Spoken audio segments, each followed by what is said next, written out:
And we are back! Hope you enjoyed those duct tapes. I definitely did. They were quite humorous. Light and I were definitely having a good time here in that break. Yes, And some old school duct tapes from back in the day. We had the Yoda one earlier. We had the we had the Chroma's Alive one as well. Oh god, some highlights of our times gone by. And Yaku, Yoda. I missed him too. He was in the chat for some of the qualifiers. Fun fact. Ooh. It was great to see him again. But we are now getting ready for a replay cast. We are. Is that the signal for me to click watch? Go for it, mate. Go for it. For those wondering what the hell we are doing, we do have point redemptions in the chat. Some of them are for specific intros. Some of them are for getting crew to cast. And some of them are to cast your very own ladder replays. Yeah, like we are seeing right now. arjsk8er, regular over here on the channel, winner of many point wagers, long-time subscriber as well, is going to be redeeming yet another replay here on, I forgot what the MO was for doing this. I guess we're just going to jump in. Alrighty then, we are going to be kicking off this replay cast now. Oh, and I don't have to follow you. See, observer, that's great. On Glittering Ashes LE, where of course in the top right hand corner map, spawning all the way in the top right hand corner, we have a red Darien player coming out from the land of around. He is going to be representing himself. We have Goy. And spawning in the bottom left hand corner of Glittering Ashes LE, we have the man himself, hailing from the land of America, currently teamless. It is arjsk8er.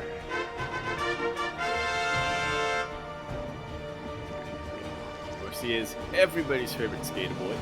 Oh yeah, the best skater boy.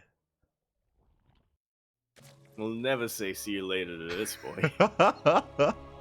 For those wondering, so behind the scenes, both Yaku and I were singing Skater Boy during the duct tape break. With insane accuracy. With very good accuracy, yes. Yeah, we sounded exactly like Avril. Who? The singer. There you go. And yeah, we were kind of deciding that, if not for DMCA, that would be arjsk8er's intro music. Exactly. I miss the old days, mate. The Wild West. For those wondering, 3-4 years ago, we used to cast our amateur. We still run our amateur tournaments, but Yaku used to run like an intro song for players. Like he would have a theme song for regulars. Yeah. Good times. Yeah, I remember Phoenix, I think, had the Skyrim theme, and then Phoenix 2 was at the Game of Thrones team. Yep. I remember the Skyrim theme. Itachi had like a Naruto intro. It was a Fighting Dreamers one. Yes, Fighting Dreamers. There you go. Oh god, Milk had the milkshake song. Milkshake song, yep, obviously had to be. Good times. And if arjsk8er was there back then, he would have had the Skater Boy song. Yeah. It's a little bit too late on the DMCA rule. Exactly. Meanwhile, I just realized that this is the first Zerg we're casting in a while. A lot of Sparkling Tuna Cup was just TVP after TVP, so I'm happy to see, happy to be casting another Zerg player. We had chocolate. We did. We started off with. It was also a very quick series. It was a quick series. It wasn't an unfortunately quick series. So we'll see how this kind of unfolds here. Obviously, again, we don't have pro players here, so I'd be easy in the chat, no, not gonna be at a Beyond versus Arch level of game, but regardless, it's gonna be even higher. It's gonna be even higher in more ways than one. Yeah, to say the least. And already we got an interesting wall coming up here from Goyim. Yeah, I noticed this earlier. He has to be setting up for mech, right? Like, there's no way you want to expose your add-on like this with your racks, right? Or maybe you do. Maybe. You can't get an add-on actually with this racks. Yeah. Exactly. So I don't mind this if he's going for mech, right? We already have a tank on the way. We don't really have all the signs of it. Do you think? Oh my god. All right, third CC coming up here, but he does have that starport. Yeah, he's got a tech lab. Already, if it's for BCs, we should already see a fusion core on the way. But the other thing that I was thinking, like, there are some players who they just go into the sky. But okay, there's the factory.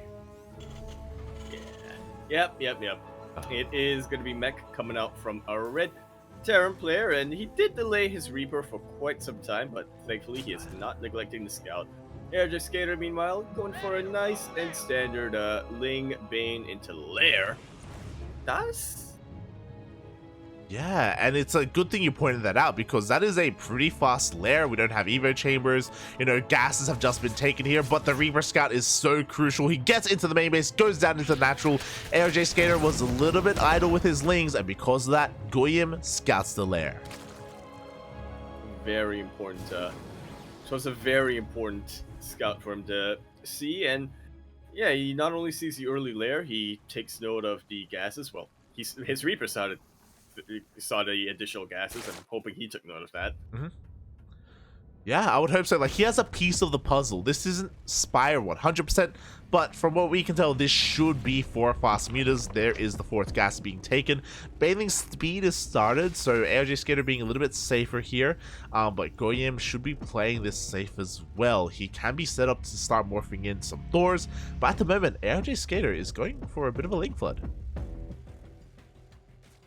I'm just looking at this one depot light that's down. It's up. Okay. it's okay, Yaku. It's okay. The wall is the wall, and this is actually like a pretty sturdy wall, to be honest. Yeah, it's nice and thick and solid. There are a lot of tanks backing up the wall. I mean, the tanks may as well be the wall. Yeah, look at that! It's like a double layered wall, mate. Oh my god, nothing is getting through here. And even though we were anticipating a Spire, arjsk8er, he is not, the lair was just for, it was just for bathing speed, but there it is, there's the Spire. Yeah, just delaying it in the interest of safety. Yeah, well, to make sure he had that bathing speed first. But now, yeah, we're in like a really interesting place. arjsk8er has a lot of Ling Bane, so maybe if at any moment Goyim tried to expand and take a 3rd base, arjsk8er could try and oppose that. At the same time, we are really lacking anti-air. Like, Goyim, the only thing that shoots up right now is this one Viking and I guess some Marines. Yeah. And he does have the eBay here, but yeah, not really worried about Mutalisk coming his way. He doesn't have any missile turrets. There we go, he's throwing down a couple of them at the edge of space. Yeah, I hope he's able to send out his Banshees soon. Like, he has them, and usually they're used to harass. The reason why I say this is because, like, not so much to deal damage, but I hope he's just able to scout, right? There's a lot of crucial information here. If he's able to get in, like, he will be able to see what's happening, and he will be able to prepare. I just realized he doesn't have cloak on these Banshees yet. Yeah. Or at all. He hasn't researched it at all, which, I mean, if you're delaying the Banshees by this long, then maybe he is assuming that, alright, at this point, my opponent's going to have detection, cloak is going to be a wasted upgrade, so, yeah, maybe that makes sense.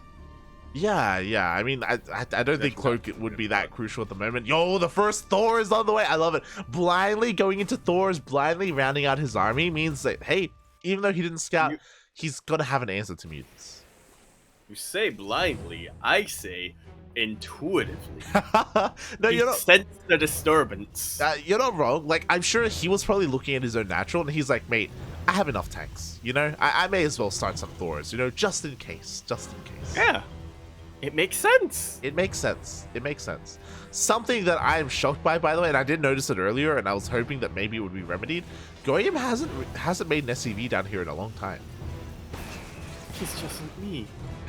But he's got 4 CC. Like, he's been muling hard. Yeah. Like, he is on point. He is on point with his mules. And you know what? He's saturating his gases, and other than that, just relying on mules. This means that he's gonna have a higher army supply. It makes sense. It makes sense. That's not what it means, Yaku. It's not what it means. It means. makes sense. I mean, his army supply is pretty comparable with arjsk8er's. Like, let's be real here. But his low SCV count is really hurting him. Finally, he's making a couple more SCVs, so I think he may just be transferring them over from the main. But I do worry about that. Like, it's a weird dynamic where he does have a lot of mules, but not a lot of workers. It's interesting. Yeah, he's also not landed his additional orbital commands. Yeah. So yeah, not quite able to mine as effectively as he could. I mean, right now arjsk8er has basically twice the mineral income. Oh yeah. And the gas income. Yeah, like he's got so much resources to work with. Soon he is going to skyrocket in supply. Again though, this army and the positioning, like Goyim can fight with a lower supply and still come out on top, don't get me wrong. But he doesn't have a lot of longevity here. He needs to take another base soon. Yeah, he definitely has a lot of splash damage, and these are pretty tanky units, to say the least. So yeah, he can definitely still win an engagement, but it's like you said, if he loses one too many Thors, one too many tanks, how is he going to be able to replenish that? Exactly. It feels like Goyim has like one real good fight in him. And it's all going to hinge on that. Meanwhile, we do see arjsk8er not with the best pathing here. We'll lose a couple of banelings for free. At the same time, mutas are going into the main, but that Thor is already waiting. Look at that. Meanwhile, we also have a ring of missile turrets. Now, arjsk8er has enough mutalists to fight them and also continue on and take out a whole bunch of SCVs. The mutalists come in to fight the Thors. They will be able to take out one of them, but yeah, they were bunched up for just a little bit too long. Meanwhile, the Lings and the Banes trying to come in at the main base. Tanks were enough to stop that and push them away. arjsk8er has lost his entire Muta cloud, but has taken out a lot of SCVs. And I say a lot of SCVs, but actually only 8 of them have went down total this game. Still, he's crippled the economy of Goyim and has taken out a tank, so this is still... I still want to say that arjsk8er came out ahead. He's on 4, about to be 5 bases right now, and he's mining a lot. So I'm afraid, but I'm going to have a look at the units lost tab here, and he lost 19 mutas for 8 SCVs and a Thor. So Goyim definitely fighting better there. That's what I mean. And he does have a turret. the copium is he got a turret mate. It's okay. Goyim trading so well. Again, mule hammering. Finally, the third base gets up and running here for Goyim. But alas, he's making 4 SCVs at a time. Let's go. Yo. He's making workers. You love to see it. Oh my god. Now Here's the Goyim. thing, though, about that. Yep. Here's the thing, though, about the initial trade. That was way better for Goyim than it was for arjsk8er, right? But because of how low the economy was for Goyim, in the grand scheme of things, I want to say that arjsk8er is still ahead. Well, that's the thing, right? Like, that's why what's important is that because now we have SCV production, Goyim, he's going to be catching up. Like, look at the army supplies. Again, like, his army is still very scary. And if he actually gets a good economy, like, Goyim can catch back up in this game. He's not there yet, but he's on his way. He's on his way. Yeah, well, he just straight up has a better army for now. Yeah.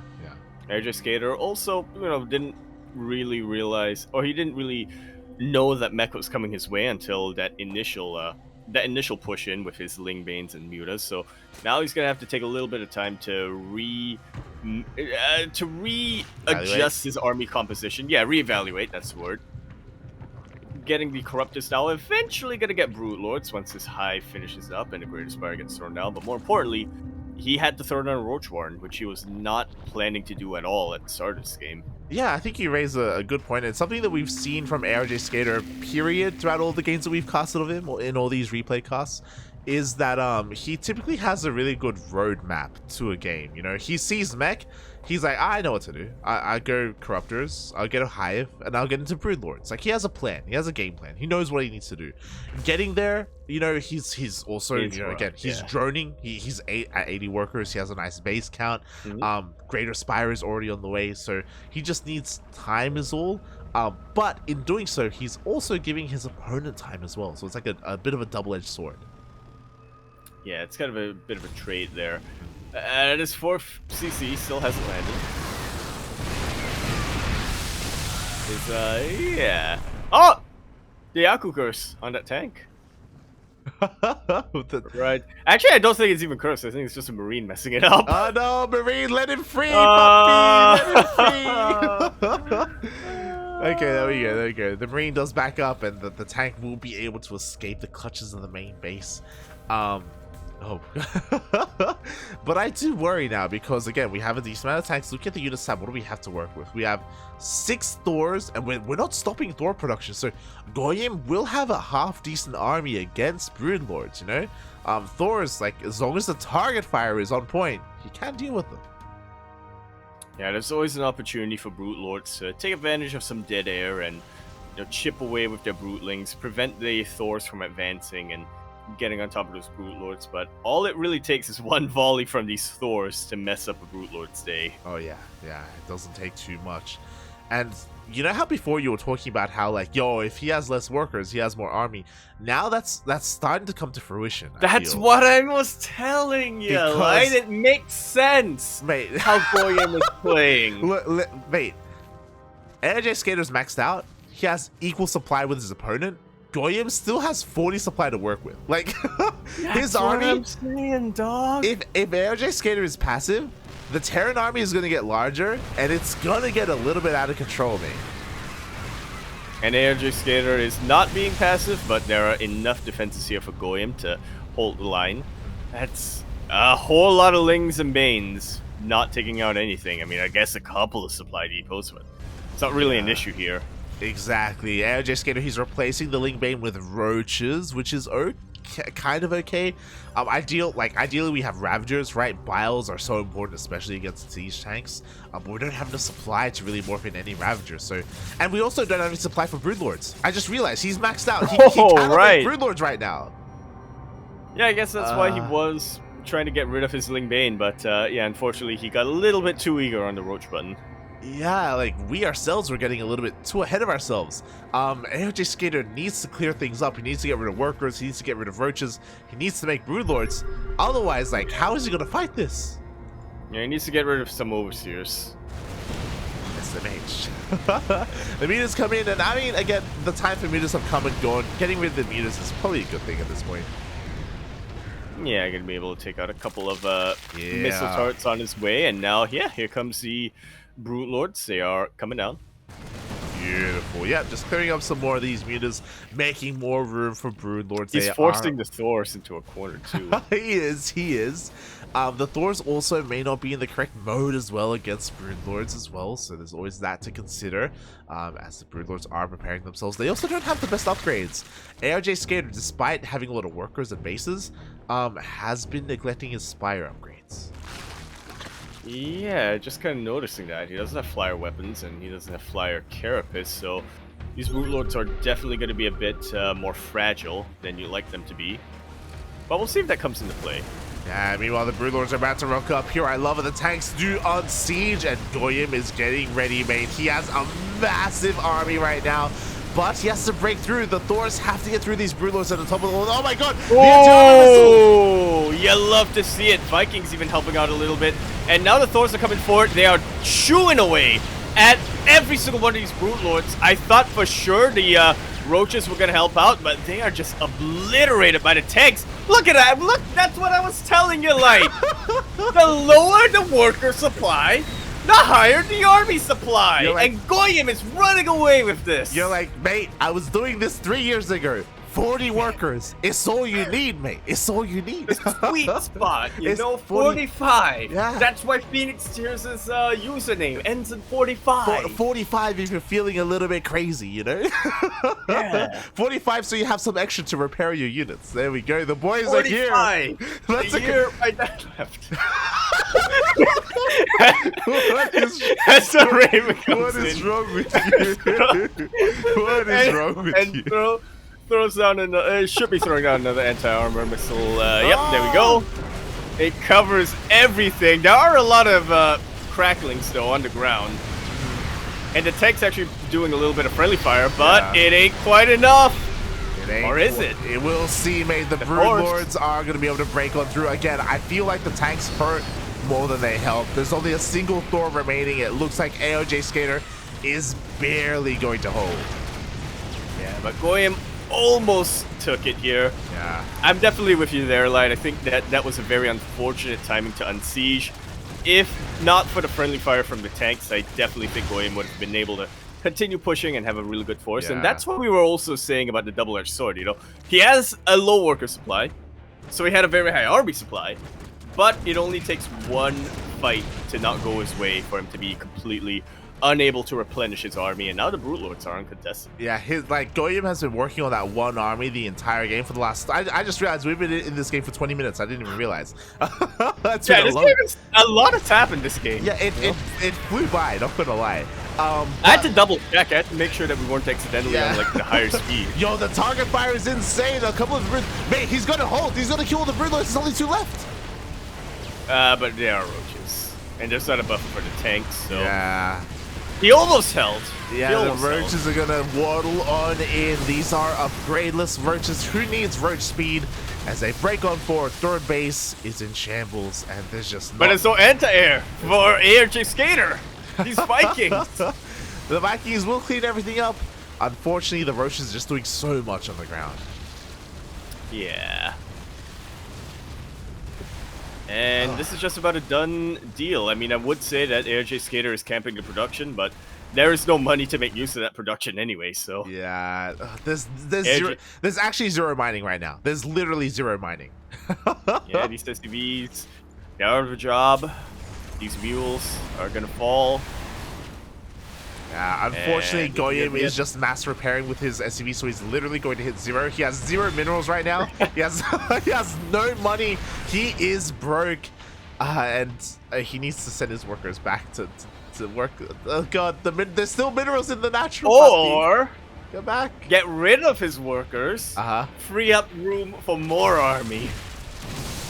Just mule for it. Just mule. You need to be just mule. stopped. Just mule. You need just to be, mule. you need to be stopped, mate. You're going too far.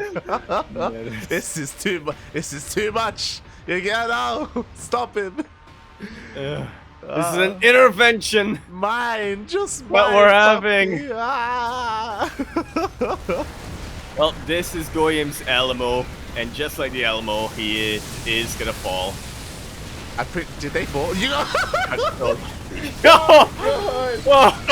You know what, Goyim? I agree, Goyim. Good game. That would have killed the main. Should have aimed for the head just by not sieging the tanks.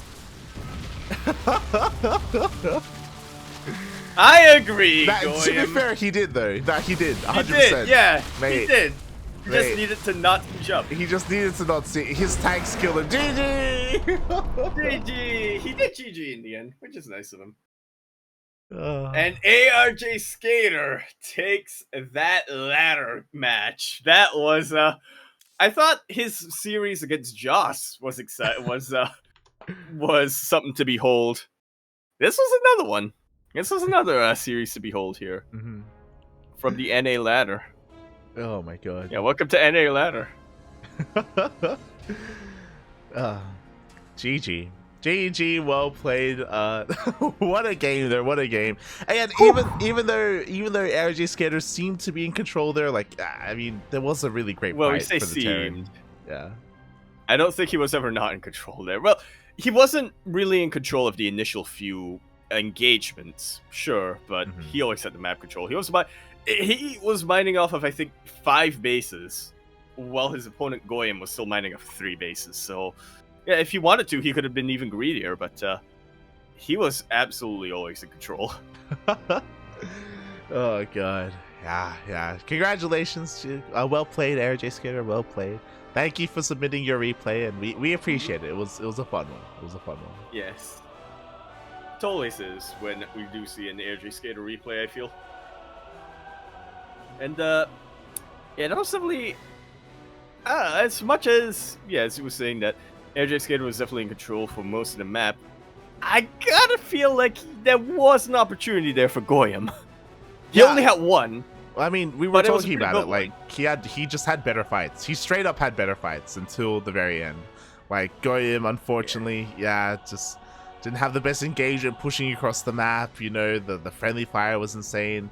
You know, maybe if he had gone at a different angle, maybe he would have had a better time. You know, the roaches were forcing a lot of like the siege tank fire as well, close up. Yeah. Regardless, it was a good game. Yep. It was a good game. It was a good game, closer than it really should have been.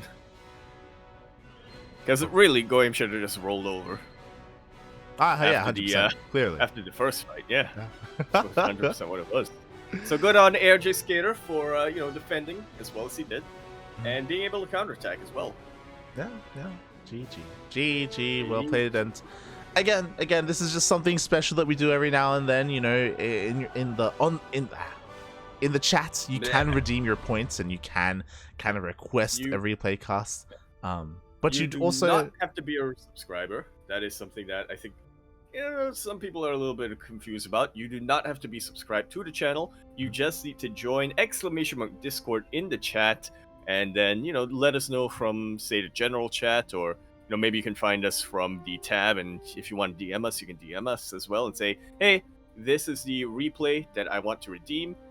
We would also ask, ideally, you do rename the replay a little bit, because we definitely have a lot of, say, you know, 2,000 atmospheres, number 69 or whatever. So yeah, it is a little bit easier on us if you do that, but yeah, it's not that necessary. Yeah, you just have to join. You just have to join our Discord. That's all you gotta do. I'm sure Akura will post a command in the chat. But with that, thank you so much, everyone, for joining us for our tournament. Again, massive shout out to Bjorn for winning Sparkling Tuna Cup. I forgot we had a tournament before this. Shout out to Bjorn for winning Sparkling Tuna Cup number 14. I'm sure not the last we've seen of Bjorn. I'm sure we'll see plenty more of him in the coming months. Unfortunately, not in the next couple of weeks. Yeah. So we will be covering DreamHack once again, Oceania/Taiwan, Hong Kong, and then the week after that, China as well. So stay tuned to that. Yes. So again, just to let everyone know, we will be covering the B stream for DreamHack for those 3 regions. Those are the only ones we have confirmed. So that's Oceania, Taiwan, Hong Kong, and China. Last year, we were also a part of the B stream for all the other regions, Europe, Latin America, and North America. But we don't have any confirmation about that yet. Once we do, we'll let you know if we're going to be a part of those events as well. But for the time being, only the, you know, our more local events, I guess. Which is why you're going to want to !socials in the chat. Follow us on Twitter, on Facebook as well, I do believe. And again, Discord is a very major hub for just about anything we post there. So yeah, stay tuned, and once we do get confirmation of whether or not we're going to be covering those regions, and if so, which days, we will be updating everybody on there. Oh yeah. And with that, thank you so much, everyone, for joining us. We will see you guys for our next broadcast, which will be on Friday. Friday will be Master Swan Open, so nothing tomorrow. We do have a tournament the next day. But before we head off, Yaku, why don't you let us know, where can we find more of you? Outside a lot more, unfortunately now. Restrictions have lowered. But if I somehow find the energy to stream, that will be on over at twitch.tv/Yakuzaku1. Follow me on Twitter over at @EmporiaYakuzaku, where I will probably be ranting about being outside, being forced to touch grass against my will. And other than that, yeah, I mean, we already mentioned Discord earlier on, but yeah, that's probably the best way to try to find me if for some reason you were trying to find me. Not if for some reason, like say you were a police officer and you were trying to find me, yeah, that would be the best way. I will get rid of all the gambling evidence first, though. So you're not going to get anything out of me. I'm just saying this to all the cops out there. You ain't got nothing on me. Yes, you can follow him there at Yakuzaku. All of the chewing gum before you can convict me. Yakuzaku1 on Twitch. Meanwhile, you can follow me at light_VIP on Twitch and Twitter as well. I will be streaming throughout the week. I'm probably going to stream tomorrow as well because it is our off day. Just ladder sessions, nothing too crazy. If you're only interested in our casting of tournaments, then that will, for the most part, be here on the Cranky Ducklings. So follow us on all the social medias. Check out our VODs on YouTube. All of the DreamHack qualifier VODs are currently being uploaded every single day, once a day. So they're all going to eventually be up on YouTube. So be sure to check that out if you're interested in how the DreamHack qualifiers went, because we had a lot of great games in all of the regions. So be sure to be there. Meanwhile, stay tuned. We are going to be raiding another StarCraft streamer. Wardy just went live, so we may raid Wardy unless we can find someone else. Yeah, I think maybe it's World Team League, or no, it's Wardy TV Spring Champs. Okay, yeah. Right. So we may just give Wardy some love. Either him or M. Canning is also streaming. Ooh, that's a tough one. That is a tough one. It is tough. Skillis also streaming in English apparently. So one of those three, give him some love, give him some support, spread all that StarCraft love. Yes. Yeah. Heart. Thanks everyone for watching. Yaku, do you have anything you want to add before we head off? Make us workers, honestly. Every Terran player listening right now, watching. Just mule forehead. Yeah, just mule. And just mule. Yeah. You're given free mining resource. You have miners for free. You know? Why don't you just use them, forehead? Thanks for watching, everyone. We'll see you guys in 2 days for Master Swan Open. Ciao. That we shall bella. Italia.